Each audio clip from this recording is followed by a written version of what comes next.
You're on camera. All right. What do you think? It's looking so rusty.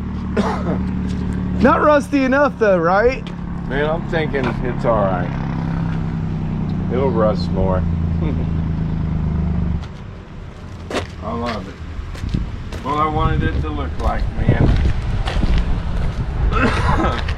Yeah, I couldn't even tell you to put some brown on that.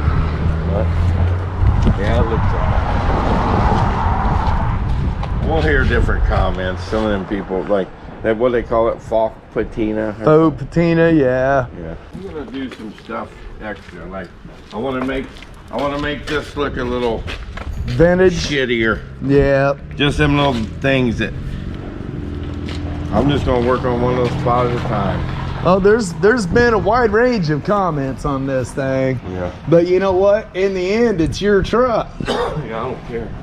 That's right. It's already junk.